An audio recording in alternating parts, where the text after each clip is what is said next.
வணக்கம். சற்று முன் கிடைக்கப்பெற்ற மிக மிக முக்கியமான செய்தி ஒன்றே வெளியாகி உள்ளது. அந்தர்வல்டி அடித்த ஜெயக்குமார் அதிமுகவில் தற்பொழுது இருக்கக்கூடிய கள நிலவரத்தை பொறுத்தளவிற்கு 10 ஆண்டுகள் எம்எல்ஏவாக ஜெயக்குமாரால் வர முடியவில்லை. அதிலும் குறிப்பாக 2026 நடந்து முடிந்த சட்டசபை தேர்தலில் ராயபுரம் தொகுதியில் டெபாசிட்டை இழந்தார் தாவேகாவின் வேட்பாளரிடம். கிட்டத்தட்ட 2021லாவது பாஜகவுடன் கூட்டணி வைத்ததன் காரணமாகத்தான் தோல்வியடைந்தோம் என்று ஜெயக்குமாரை நேரடியாக பேட்டியளித்தார். ஆனால் 2026இல் பாஜக கூட்டணி இருந்தபோதிலும் எனக்கும் பாஜகவிற்கும் எந்த ஒரு சம்பந்தமும் கிடையாது. ராயபுரம் தொகுதி மக்களுக்காக நான் எந்த ஒரு அர்ப்பணிப்பையும் செய்ய தயாராக இருக்கிறேன். எனக்கு எந்த ஒரு பாஜகவின் நிர்வாகியும் எனக்கு பிரச்சாரம் செய்ய வேண்டாம் என்பதையும் தெரிவித்திருந்தார். எடப்பாடியும் முழு சுதந்திரமும் ஜெயக்குமார் அவர்களுக்கு கொடுத்திருந்தார். ஒவ்வொரு வீடாக சென்று ஓட்டுக்களை பெறுவதற்கு முயற்சிகளையும் மேற்கொண்டார். கிட்டத்தட்ட ராயபுரம் தொகுதியில் உள்ள மூளை முடுக்கெல்லாம் ஜெயக்குமார் அவர்களது பெயர் தெரியாதவர்கள் யாருமே இருக்க முடியாது. அந்த அளவிற்குத்தான் ஜெயக்குமார் அவர்கள் கடைக்கோடி தொண்டர்கள் வரை தனது கவனத்தையும் பெற்றார். செய்தி ஊடகங்களிலும் நம்மால் பார்க்க முடிந்தது.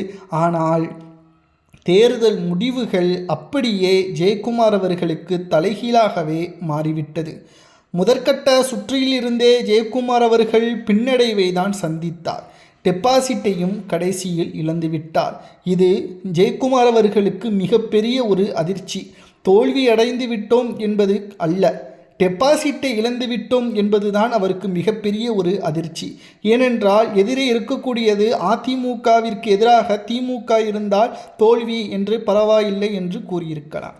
தாவேகாவின் வேட்பாளர், அதிலும் புதுமுகம், ஆட்டோ டிரைவர் என்ற ஒரே ஒரு விஜய் அவர்களது முகம் என்ற காரணத்தினால் ராயபுரம் தொகுதி மக்கள் யார் என்னவென்று தெரியாமல் வாக்குகளை செலுத்திவிட்டார்களா அல்லது என் மீது இருந்த நம்பிக்கை போய்விட்டதா என்ற பல்வேறு கேள்விகளும் அவரது மனதில் எழுந்தது.